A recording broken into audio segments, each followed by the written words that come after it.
Time for The Spread, our weekly look at sports from a gambling perspective. And with us, as always, of course, is former Las Vegas oddsmaker and current analyst for DonBest.com, Todd Fuhrman. Welcome to the show, Todd.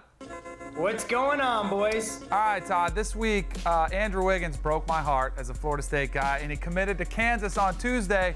Now, the LVH Sportsbook in Vegas actually changed the Jayhawks' national title odds from 30-1 to 15-1. Get this, the night before Wiggins signed. Was that a lucky guess, or did Vegas actually know before everyone else? It pays to be proactive in the odds-making industry, so knowing that there was going to be a bunch of buzz, all the teams on the betting board that Wiggins had narrowed his list down to, the LVH was proactive. You talk about a player his magnitude not coming through college often. College basketball, the one sport where one player will drastically impact the odds. And since his signing, the odds have dropped even further from 15-1 down to 10-1.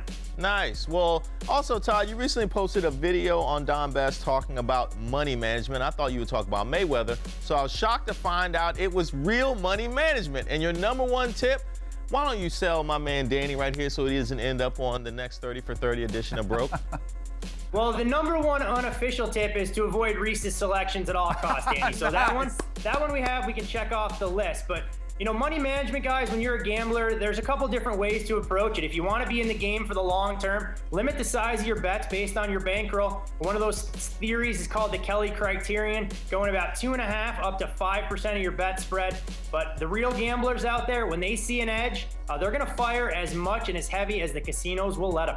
All right, Todd, we're in the thick of horse racing season, and the Preakness is this weekend, and favorite Orb drew the #1 starting gate. How much should bettors pay attention to a horse's post position when deciding who to back?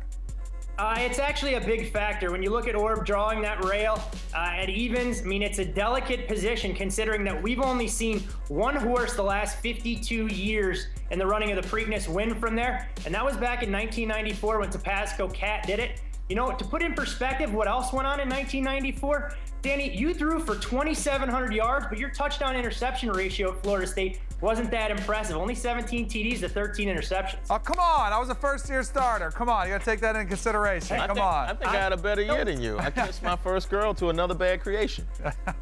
There you go.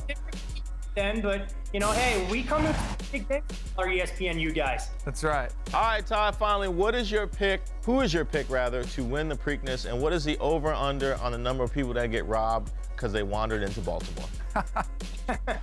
Well, the best spot to watch the Preakness is actually from the infield, and I'm sure I'll get plenty of text updates from the folks there. That's the real level of excitement. But if I'm looking at my exacta box, there's 3 horses I have my eye on. I'll take Orb up top, along with My Loot, my pick to win the Derby, who let me down, and It's My Lucky Day. I think 2 of those 3 horses you'll see finish 1-2.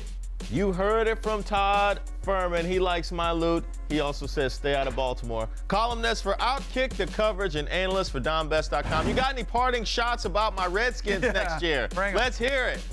I feel like I pick on you each and every week, Reese, so this was my time to pick on Danny. We'll go back and give you your attention next week. Don't be jealous of the spotlight for this particular week. All right, that sounds good. Find him on Twitter at Todd Fuhrman if you have a job.